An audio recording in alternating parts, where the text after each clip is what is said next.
प्यारे बहन भाई हो, सत्यार्थ प्रकाश चैनल में आपका स्वागत है। साथियों, उम्मीद है कि आप सब प्रसन्न होंगे, खुश होंगे और आगे भी हम परमात्मा से प्रार्थना करते हैं कि आप सदा की तरह खुश रहें। आज जो हम आपके समक्ष एक प्रस्तुति कर रहे हैं, बहुत ही हर्ष का विषय है कि दिनांक 15 अक्टूबर से दिनांक 24 अक्टूबर तक ग्राम दुजाने के अंदर एक शारद दुर्लभ यज्ञ होने जा रहा है। हाँ, सही सुन रहे हैं आप। जो इतिहास पिछले वर्ष ग्राम इमलिया वासियों ने बनाया था, वही सौभाग्य अब की बार ग्राम दुजाने के वासियों को प्राप्त हो रहा है। जो कार्य पहली बेर में इमलिया के वासियों ने, कर्मयोगियों ने ये कार्य किया था, अब की बार वो दुजाने के कर्मयोगी इस कार्य को कर रहे हैं। तो इसकी हमें बड़ी खुशी है। आप कहेंगे कि यज्ञ तो रोज होते हैं, इसी की क्या बात है। साथियों, ये जो शारद दुर्लभ यज्ञ है, वेद ने इसको दुर्लभ यज्ञ नाम दिया है। अब आप कहेंगे कहाँ दिया है। देखो, हमारी दो सभाएं हैं, एक सार्वदेशिक सभा है और एक परोपकारी सभा है। हमारी सार्वदेशिक सभा यानी जो हमारा संगठनात्मक अधिकार है उसकी है, और जो हमारे साहित्यिक अधिकार है, जो विद्वानों की यानी जो विद्या सभा है, वो हमारी परोपकारी सभा है, जो महर्षि जी के सिद्धांतों की रक्षा करने का समस्त दायित्व जिसके ऊपर है। तो मेरे पास में ये भाष्य परोपकारी सभा का है, और परोपकारी सभा भाष्य में ये लिखती है कि ये शारद दुर्लभ यज्ञ आर्य लोग किया करते थे, वैदिक काल में किया करते थे। जब मैंने इन प्रसंगों को पढ़ा, फिर मैंने और दूसरे वेदों के भाषाओं को देखा, सार्वदेशिक सभा का भाष्य देखा तो उसमें भी ये लिखा हुआ था। फिर मैंने जो हमारे संजीव आर्य जी हैं, आर्य प्रकाशन वाले, वो भी वेदों का भाष्य करते हैं, उनका भी भाष्य देखा तो उसमें भी ये लिखा था। फिर जो संस्थान है, दयानंद संस्थान दिल्ली से, आपने देखा होगा, बड़ी बड़ी किताब छापी है 4, उनके भाष्य देखे तो उनमें भी ये देखा। और जब मैंने 4 भाषाओं में देख करके और ये देखा कि भाई हम ये लिख रहा है, परोपकारी सभा ये लिख रही है कि करते थे, तो मैंने यही विनती बिल्कुल सेम वहाँ जाकर के की विनती की इमलिया के ग्राम वालों से, जहाँ मूल रूप से हमारे गौतम आर्य जी थे और पूरी टीम थी, हमारे दिनेश आर्य जी, एक बहुत ही जो कर्मठ हैं वहाँ के, जो नेता हैं, मुखिया हैं, श्री राम सिंह माशे जी, बलवीर प्रधान जी, मैं नाम लिखाऊं सैकड़ों व्यक्तियों के नाम है, वीडियो लंबी हो जाएगी, जो बहुत ही समर्पित कर्मयोगी हैं, श्रद्धालु हैं। उनको ये श्रेय प्राप्त हुआ। जो परोपकारी सभा ने इतिहास बनाया था, उन्होंने करके दिखाया था। अब उसी को कार्य को करने के लिए हम फिर प्रयासरत हैं। मैं सभी आर्य बहन भाइयों से अपील कर रहा हूँ, यज्ञ प्रेमियों से अपील कर रहा हूँ, और ये कार्य हम जो मर्यादा लुप्त हो गई, जो वेद की बात छुप गई, उन मर्यादाओं को स्थापित करने के लिए हम कर रहे हैं। देखो, कठिन बहुत है। जहाँ भी इनके लिए यत्न किया जाता है, लोग बाग इतने कठिन कार्य को देख करके हाथ उठा देते हैं, बड़ी समस्याएं आती हैं, यहाँ भी आ रही हैं। फिर भी हम सहयोग की अपील कर रहे हैं, और हमें परमात्मा से प्रार्थना है, 2 ही करता है। हमें सबसे बड़ा विश्वास परमात्मा के ऊपर है कि परमात्मा हमारी इस प्रार्थना को अवश्य पूरी करेगा। हम सत्कार्य कर रहे हैं। जो लुप्त हो गया था, जिसको कोई भी आर्य समाजी करने की सामर्थ्य नहीं रख रहा है, इसमें अतिशयोक्ति नहीं है, ना कोई मैं दम्भ की बात कर रहा हूँ, लेकिन मैंने जहाँ भी बात करता हूँ तो एकदम इतने असाध यज्ञ को सुन करके, इतने खर्चीले और असाध तपस्वी यज्ञ को देख करके सब मने कर देते हैं।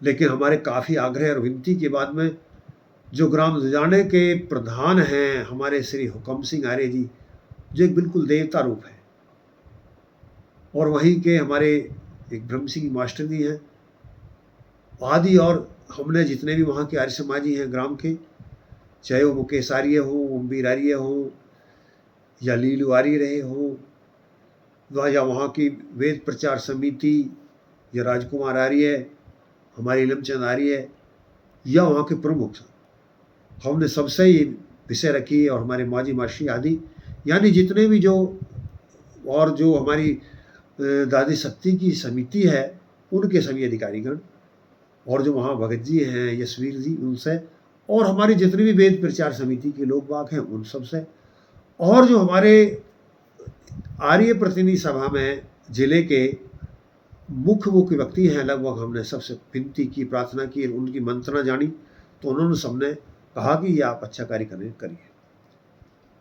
और विशेष करके हमारे कमल आर्य जी ने कहा तो बहुत ही विशेष आग्रह था, वो बहुत हर्षित थे इस विषय को लेकर के। तो हम ये कार्य जो अनुष्ठान कर रहे हैं साथियों, देखो दुर्लभ है, लेकिन हम परमात्मा से प्रार्थना करते हैं और एक दूसरे जीवों से प्रार्थना करते हैं। आप लोग बागों के सहयोग की हमें इसमें आवश्यकता, जैसी आपके पास में सामर्थ्य है, जितनी सामर्थ्य है आप उसमें जो सहयोग आप कर सकते हैं, प्लासी के माध्यम से कर सकते हैं, भंडारे के माध्यम से कर सकते हैं, घी के माध्यम से कर सकते हैं, विद्वान को दक्षिणा के माध्यम से कर सकते हैं, यजमान बन के कर सकते हैं, सत्संग में आके कर सकते हैं, वहाँ अपने तन से सहयोग दे के कर सकते हैं, आप जितनी सामर्थ्य उपदेश के माध्यम से कर सकते हैं, कुछ भी कर सकते हैं आप। ये तो यज्ञ हो रहा है, एक जब इतिहास रचा जाता है, जैसे इतिहास रचा जा रहा था, मान लिया कहीं अग्नि लग रही हो, तो एक तो वह होते हैं जो अग्नि बुझाने वाले होते हैं, एक वो होते हैं जो अग्नि लगाने वाले होते हैं, यानी एक लड़ाई करवाने वाले होते हैं, दंगा कराने वाले, एक बुझाने वाले। जैसे महाभारत अब देखेंगे, वहाँ एक शुकनी भी था जिसकी गणना किस रूप में करी जाती है, दुर्योधन भी था, और एक दूसरी तरफ विदुर भी था, एक तरफ वो आप देखेंगे घर का वेदी लंका ढाल, वो भी कहानी है वहाँ। तो ये सब तरह के व्यक्ति होते हैं। तो ऐसे ही यहाँ पर भी हमें आशा है सब व्यक्ति हमारा सहयोग कर रहे हैं। दिक्कतें आती हैं, आएंगी, कोई बात नहीं, परमात्मा से उम्मीद है, उन कर्मयोगियों पर विश्वास है, गांव दुजाने के कर्मयोगियों पर और सभी अपनी पूरी टीम पर विश्वास है कि हम इस तपस्या को निर्विघ्नता से, सहजता से पार कर जाएंगे। दिक्कत आएंगी, आएंगी, करेंगे। तो ये जो मैंने जैसे बताया, ये यज्ञ क्या है, ये यज्ञ क्या है साथियों, ये शुरू होगा 15 अक्टूबर को। शुरू होने के बाद सतत चलेगा, ये रात में भी चलता है। अब आप कहेंगे जी रात में तो यज्ञ करने का विधान नहीं है। देखो, जो ऐसा मानते हैं, हम वेद की बात मानते हैं, हम वेद की बात मानते हैं। और ये मेरे पास में आप देखेंगे ऋग्वेद भाष्य में है, 10वां भाग है, और वैदिक पुस्तकालय परोपकारिणी सभा द्वारा संचालित दयानंद आश्रम, केसरगंज, अजमेर, राजस्थान, ये द्वितीय वृत्ति और सन 2021 का प्रकाशन है। और ये सप्त मंडल है और संस्कृत भाषाचार्य सविनवत्तम है, 10वां भाग है ये मेरे पास में जो है, और परोपकारिणी सभा का भाष्य है। अब इसका भाष्य मैं आपको पढ़ करके सुनाता हूँ। देखो, मंत्र संख्या है इसमें,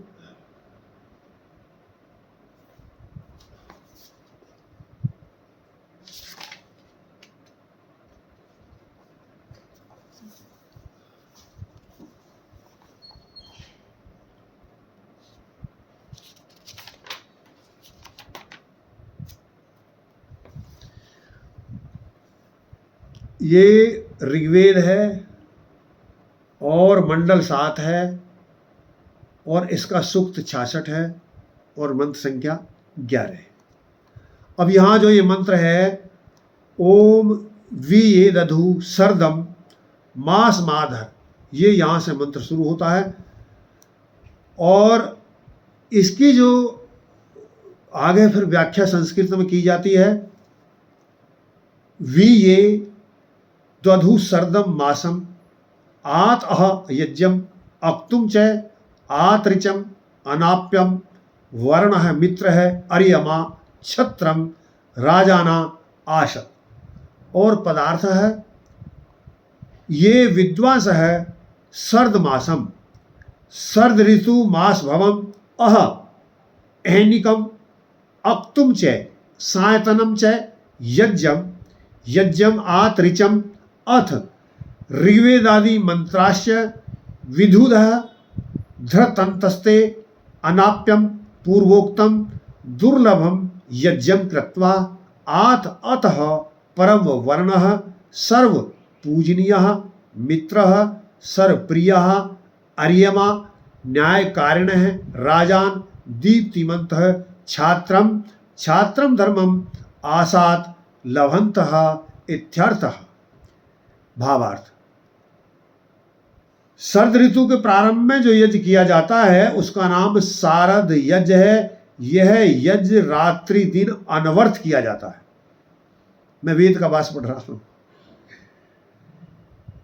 यह यज्ञ रात्रि दिन अनवर्थ किया जाता है। जो विद्वान अनुष्ठान पारायण होकर इस वार्षिक यज्ञ को पूर्ण करते हैं वह दीप्तिमान होकर सबसे सत्कार्य होते हैं।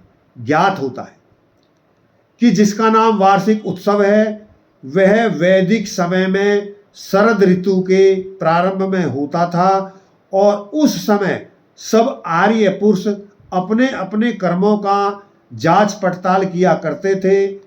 जिस प्रकार नए संवत के चढ़ने पर अनुष्ठानी तथा सुकर्मी उन्नतिशील पुरुषों को अत्यंत हर्ष होता है, इसी प्रकार उस समय यह उत्सव मनाया जाता था। सब सुनिए, उत्सव मनाया जाता था, लेकिन इमलिया ने मनाया जाता है कर दिया था। और अब यही कार्य ग्राम दुजाना करने जा रहा है। ग्राम दुजाने का भी इतिहास में नाम लिखा जाना है कि दुजाना करता है। तो यह क्या शब्द था? मनाया जाता था, लेकिन अब ये था नहीं रहा, इसकी भाषा बदल दी है इमलिया वालों ने। किया जाता है और हर्षित हुए आर्य पुरुष परमात्मा से प्रार्थना करते थे कि पश्चिम सर्देशतम जीवेम सर्देशतम, हे परमात्मन हम 100 वर्ष तक जीवें और कृपा करके हमें यावदायुष देखने तथा सुनने की शक्ति प्रदान करें इत्यादि। यह कर्म योग प्रधान शारद यज्ञ का आज भी आर्य व्रत में शरद पूर्णिमा उत्सवों द्वारा मनाया जाता है। अब शरद पूर्णिमा द्वारा ही नहीं मनाया जाता है, ये विधिवत मनाना शुरू कर दिया है। ये श्रेय राजार्य सभा के मैं उन सभी कार्यकर्ताओं को देना चाहूँगा जो इसमें रात दिन कार्य कर रहे हैं।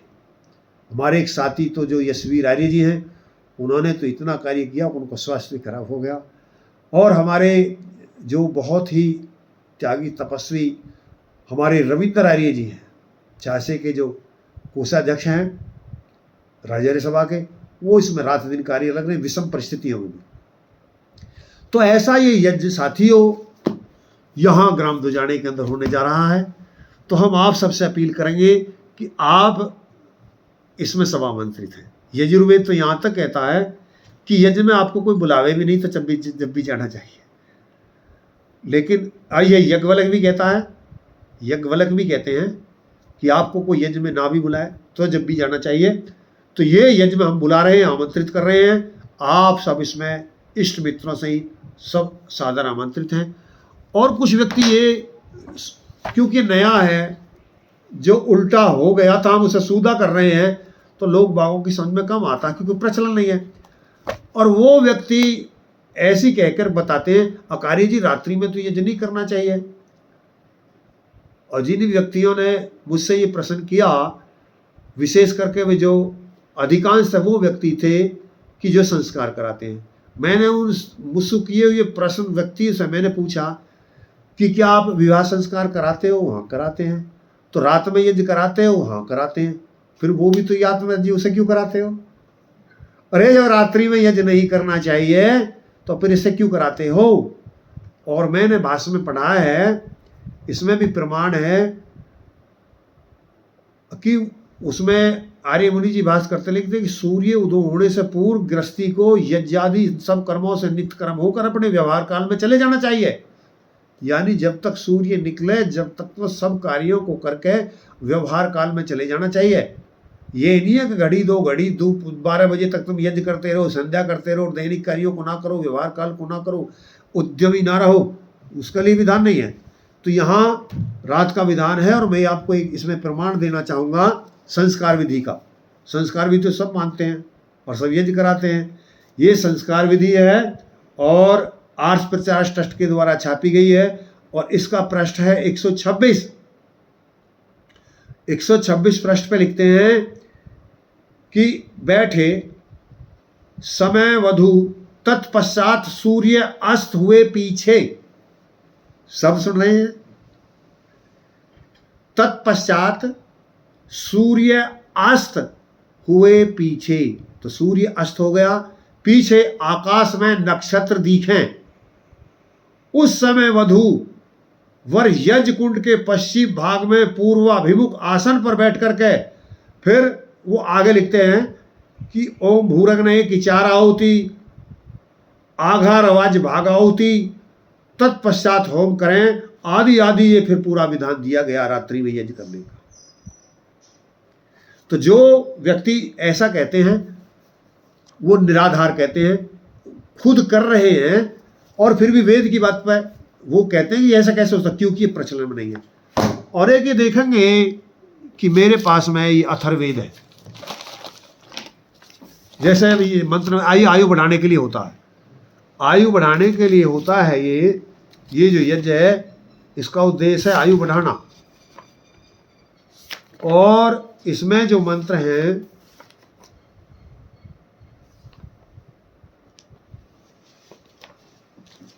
ये अनेकों प्रमाण इसमें दिए गए हैं। आप देखेंगे यज्ञ के लिए, आप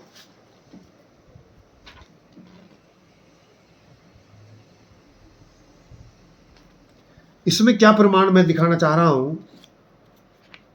इसके अंदर जो अथर्ववेद है इसके इतने मंत्र इसमें दिए गए हैं कि जो कीड़ा है, जो कीड़े हैं और जो रात में निकलते हैं या दिन में निकलते हैं या जमीन में रहते हैं। अब वो विषय ज़्यादा बड़ा हो जाएगा, वीडियो ज़्यादा बड़ी हो जाती है, 17 मिनट की हो चुकी है। मैं इसलिए यहाँ वो आशय दे रहा हूँ कि जो कीड़े हैं वो दिन में निकलते हैं, कुछ रात में निकलते हैं, कुछ आवाज़ करते हैं। तो ये आपका अथर्ववेद कहता है कि ऐसे इनको की वंशावली को नष्ट कर दीजिए, यज्ञ के माध्यम से वंशावली को नष्ट कर दीजिए। तो जो ऐसे हैं जो जमीन में चले जाते हैं, जो रात्रि में निकलते हैं, दिन में नहीं निकलते हैं, तो उनको मारने के लिए, क्योंकि जो वर्षा ऋतु होती है उसमें भयंकर रोग पैदा होते हैं और उन रोगों का निवारण करने के लिए, उन रोगाणु को मारने के लिए इस यज्ञ का विधान किया जाता है। जैसे आप देखेंगे दीपावली में हम घरों की सफाई करते हैं, ऐसे घर में सफाई करने के बाद में उन रोगों से बचने का यत्न करते हैं। तो ऐसे ही ये वार्षिक उत्सव है, ये गांवों में होना चाहिए। जैसे हम दीपावली मनाते हैं तो ऐसे ही एक वार्षिक उत्सव हर गांव का उत्सव है। लेकिन ये हम गुलाम हो गए, ये हमारे पुस्तकालय तक जला दिए, जने चोटी तक भी नहीं रख सकते थे, वो तो सब इतिहास है। तो जब ये इतिहास बिगड़ा तो हम बिगड़ गए, नहीं कर पाए। लेकिन अब हम यत्न कर रहे हैं, परमात्मा कृपा करे कि ये व्यवस्था पुनः चले और ये हमारा समाज संसार फिर सुखी हो। और जो वेदना में दुखी है, कि वेद से अलग है तो दुखी है, तो वेद की तरफ लौटे, इन बात को करें। तो हम साथियों ये यज्ञ जैसे मैंने बताया कि परोपकारिणी सभा के आधारित, क्योंकि उनके भाष है, जब भाष परोपकारिणी सभा का तो उसके आधारित, सार्वदेशिक सभा ने भाष दिया उसके आधारित, और जो हमारे अन्य 2 ग्रंथों के मैंने नाम दिए उनके आधारित। और इसी प्रकरण पर हम जब परोपकारिणी सभा में गए थे तो वहाँ हमारे डॉक्टर सुरेंद्र जी जो कुलपति रहे हैं, जिन्होंने विशुद्ध मनुस्मृति लिखी है, हमने उनसे बात की थी इस विषय पर कि आचार्य जी हम ऐसा ऐसा यज्ञ कर रहे हैं। तो उन्होंने कहा कि ये आप करिए, ये बहुत अच्छा है। मैं सुरेंद्र जी की बात कर रहा हूँ, जो डॉक्टर सुरेंद्र जी हैं। और उन्होंने मनुस्मृति का प्रमाण दिया हमें कि ये मनुस्मृति का प्रमाण है। मनु जी कहते हैं यज्ञ दिन में भी करना चाहिए और रात में भी। और उन्होंने मंत्र बोला कि सूर्य के उदय होने पे और अस्त होने पे भी, मंत्र कह रहा है हमें हर समय यज्ञ करना चाहिए। जब भी हम यज्ञ करें, किसी भी समय करें, यज्ञ परोपकारी कार्य है, वो हमको करना चाहिए। और वहीं पर एक सत्यदेव आचार्य जी हैं परोपकारिणी सभा में ही, वो वहाँ इमलिया में भी आए थे। और जब ये बार कुछ प्रश्न उठ रहे थे कि रात्रि में यज्ञ नहीं करना चाहिए, तो उन्होंने की थी मैं परोपकारिणी सभा में जाकर के देखूंगा। फिर मैंने उनसे भी बात की, आचार्य जी आप पहले आए थे और आपने ये कहा था मैं यहाँ जाकर के देखूंगा। उन्होंने कि अरे जी ये बात ठीक है, अभी दक्षिण में मैं कई यज्ञों में गया हूँ, वो सामदेव यज्ञ करते हैं, और वो सामदेव यज्ञ जब ही किए जाते हैं रात्रि में करते हैं, जैसे सूर्य होता हो बंद कर देते हैं। मैं ऐसे एक यज्ञों में नहीं अनेक यज्ञों में गया हूँ। एक और मैं सीकर में स्वामी जी हुए थे, वो इस यज्ञ को कराते थे, लेकिन ये यज्ञ थोड़ा असाध्य है, बहुत खर्चीला है, बहुत तपस्वी है, तो हर एक व्यक्ति से करने की हिम्मत नहीं जुटा पाता है, इसलिए मना कर देते हैं, तो नहीं हो पाता है। अब लेकिन हमें ये सौभाग्य प्राप्त है, परमात्मा ने हमारे ऊपर कृपा की है, ये विचार दिया है और सहयोगी दिए हैं। आप जैसे सब सहयोगी जब मिले हों तो फिर ये कार्य कठिन नहीं है, सुलभ हो जाएगा। तो इन्हीं बातों के साथ मैं अपनी वाणी को विराम देना चाहूँगा, और सभी इस यज्ञ में आमंत्रित हैं। आप यजमान बनना चाहते हैं तो यजमान के रूप में आमंत्रित हैं। आप इसमें किसी भी प्रकार का यदि सहयोग करना चाहते हैं आप, और इसमें एक और भी बात है, एक यात्रा निकाली जाएगी जो गायत्री यात्रा है। गायत्री यात्रा में जो हमारी बहन बेटी हैं वो केवल गायत्री का जप करते हुए निकलेंगी, और उनको जो एक विधान दिया है, जो अभी तथाकथित हमारे जो कथावाचक हैं वो ये कह रहे हैं स्त्री वेद नहीं पढ़ सकती, शूद्र वेद नहीं पढ़ सकते, गायत्री नहीं पढ़ सकते, तो ये वेद के विरुद्ध जो बोल रहे हैं, ये राजर्षि सभा ये बताने के लिए अकवेद के विरुद्ध हैं। जो वेद का तो सबके लिए विधान है, महर्षि ध्यान जी कह सकते हैं कि स्त्री वेद पढ़ सकती है, शूद्र वेद पढ़ सकते हैं, और यहाँ तक कहते हैं सत्यार प्रकाश में, अगर यदि शूद्र वेद नहीं पढ़ सकते, नहीं सुन सकते, तो परमात्मा उनको कहानी क्यों देता, उनको जीव क्यों देता, उन्हें न लेता। तो ये जो हमारे एक इतने बड़े वर्ग को अलग कर देना चाहता है, एक ऐसा ये कथावाचक वर्ग, उसके लिए यहाँ एक यात्रा निकाल रहे हैं हम। जो उसमें शामिल होगा ना जरूर लाभ होगा। एक तो इसमें आयु लाभ होगा, एक हम ऐसे यज्ञ करते हैं परमात्मा के लिए, ये कार्य परमात्मा के लिए है। हम किसी के लिए नहीं कह सकते, हमने आहुति दी, किसी से नहीं कह सकते कि हमने तुझे सुगंध दी थी। हम किसी को कथा में रोटी खिला के ये कह सकते हैं मैंने तुझको रोटी खिलाई थी, वस्त्र दे के ये कह सकते हैं मैंने वस्त्र दिए थे, दवा दे के ये कह सकते हैं हम दवा देंगे। लेकिन हम इसमें लाखों रुपया खर्च करके भी हम किसी से नहीं कह सकते कि हमने आपको कुछ दिया था। किसी को हम ये नहीं कह सकते किसी को कुछ दिया है, तो ये परोपकार का कार्य है। तो इस परोपकार के कार्य में आप सब आमंत्रित हैं। यथा सामर्थ्य सहयोग करने की अपील हम आपसे करते हैं, और इसमें यात्रा निकली जाएगी। जो बहन बेटी हैं उन सबसे भी हम व्यवस्था बनाएंगे। इन्हीं बातों के साथ मैं अपनी वाणी को विराम देना चाहूँगा। ओम शांति।